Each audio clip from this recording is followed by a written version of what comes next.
Hey guys, welcome back to the Ultimate Goosebumps Man channel, and today I'm going to be bringing you guys another book review, finally. Sorry about these long breaks I always have in these videos. It's just that I get busy with school all the time, and then I don't have as much time to film and record because I'm working on other stuff. But I'm back here again to finally give you guys another book review, long due, and this book review, of course, is another one of the original 62 Classic Goosebumps books. And that is book number 12, Be Careful What You Wish For. Now, this is one of the more interesting books. It's a very disliked book among the community.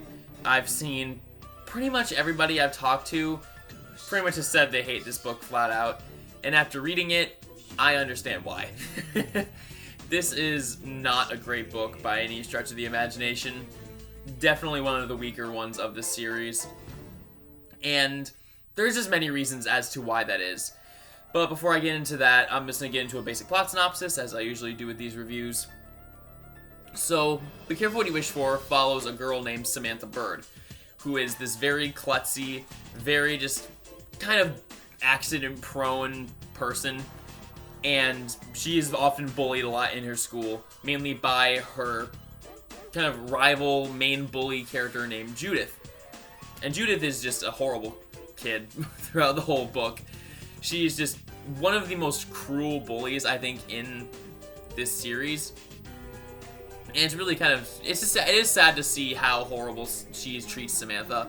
And you do feel some sympathy for her because of how badly she is bullied at this school. But she is on a basketball team at her school, and she is easily the worst player. You know, she's always fumbling during games, you know, trying to score points and things like that. And, you know, she just kind of feels like she's an overall screw-up. And eventually one day, while she's walking home from school, she ends up encountering this strange woman outside named Clarissa, who basically is just asking her for a walk home. And Samantha, being a very kind-hearted person, tells her, okay, I'll give you a walk home. And after taking her out this walk and bringing her back to her house, Clarissa basically tells Samantha that, I want to repay you for your kindness, and so I'm going to grant you 3 wishes. And Samantha kind of just thinks this is a little bit weird. She doesn't really think much of it. But she decides to eventually go through with it anyway, just to see what would happen. And so she first makes the wish to be the best player on her basketball team. And things don't exactly go as planned with this wish, because instead of her being the best player and actually being good at basketball, she still sucks at basketball, but everybody else on her team is even worse. So basically, it didn't change her skills at all. It just made her the best player by default, and it kind of plays into the whole theme of the story, because I mean, be careful what you wish for, you know. It basically is Clarissa misinterpreting her wishes. She also eventually wishes that Judith would just disappear, and for some reason, Clarissa decides that this means that she wants everybody in the world to disappear. And so when she wakes up the next morning, she's the only person left alive on Earth. Which is a very spooky sequence, I will admit, but it's just, why is that the way Clarissa interpreted it? Like, you really question how Clarissa interprets these wishes. It's never really explained in the book as to why she does this. And eventually, the third wish that Samantha has is that she wishes that Judith would be her best friend and thinks she's the greatest person alive. Which goes very south when Judith basically becomes this obsessed stalker who is following Samantha around, doing everything Samantha does. And it's just, it's very creepy. Again, that's a very creepy section of the book. Just the idea of having an obsessed stalker is definitely a very scary concept to be in real life. And I think the way Stein does this is probably the best section of the book, in my opinion. But yeah, eventually, you know, basically Clarissa decides to give Sam one more wish because all of her wishes have gone wrong. And basically that kind of leads into the twist ending, which I'm not really going to give away. But it's a little bit of a dumb ending. I really don't like this ending at all. It's not much of a twist as it is just more of a weird thing Stein decided to throw at the end. And that's all I'm really going to say about the plot. It's not super deep or anything like that. It's just one of those books that's just kind of forgettable, honestly.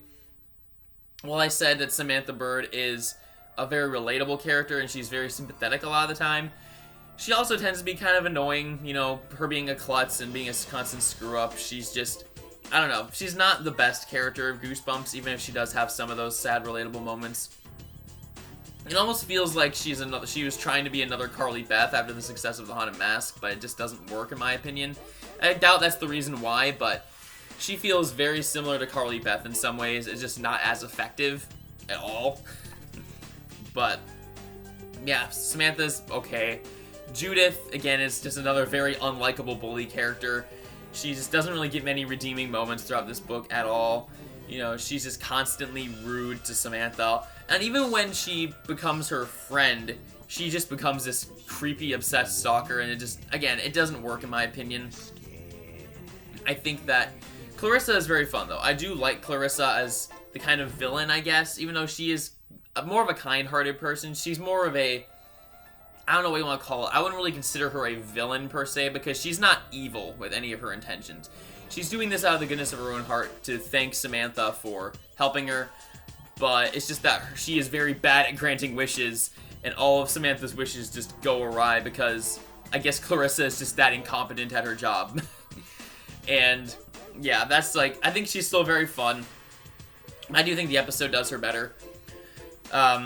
So yeah, the characters are not very good. The other side characters are just kind of okay. There's just really not much going with this book in terms of the characters. The plot, as I mentioned, is kind of going over. It's very forgettable. It's very formulaic and by the numbers, which is kind of classic Goosebumps. Like a lot of Goosebumps books are very formulaic. But this is one of the ones in particular that's just really bad at what it does. It's very boring, very slow. It took me a while to get through this book just because I really just couldn't find any motivation to keep reading at some points because it was just very dull, very bland, and they really didn't do a good job with it. Like, it feels like Stein had a good streak from basically, like, Girl Who Cried Monster through Haunted Mask, honestly. Those are all pretty solid books. Even if I'm not a big fan of Camp Nightmare, I still can't deny that it's a well-written book. And I feel like this is definitely Stein's burnout.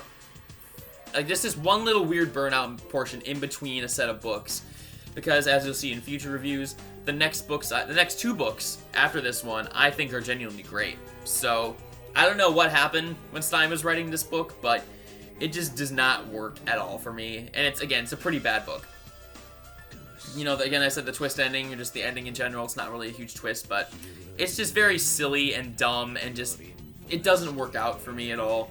I just feel like it doesn't make much sense in the context of it, aside from, like, bringing to life one thing that Judith constantly says to Samantha as a way to bully her and pick on her. That's all there is to the ending, really. It's not, again, I think the episode does a lot of this stuff better. And I think that's just the problem with this book in particular, is that because it's a book and it takes a little bit longer to get through, it feels very slow. It just feels not like much is happening throughout the book. And that's its biggest sin, in my opinion, is that it just doesn't feel like there's much happening in terms of a plot. It's just kind of, Samantha makes a wish, bad things happen, rinse and repeat the whole book. Which I know is what it's meant to be, because that's just, it's what the book is called. It's kind of a loose adaptation of the Monkey's Paw story. But it's just a really, really lame version of that. All of Samantha's wishes are really lame, honestly. And just mostly selfish. Like, I know that's like, she's a kid, so it makes sense, but you really lose some of those sympathy points for her because all of her wishes are very selfish and self-motivated, and she doesn't really regard anybody else when these wishes happen.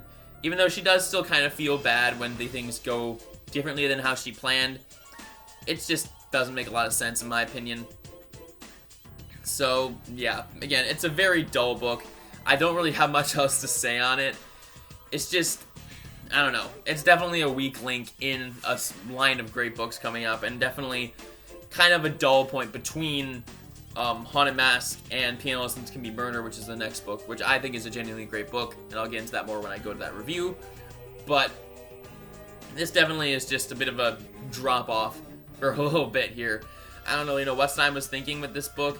It's not scary at all. It's definitely more, I guess, comedic. There's a couple creepy moments, again, with the whole Judith's, the final wish of Judith becoming the stalker.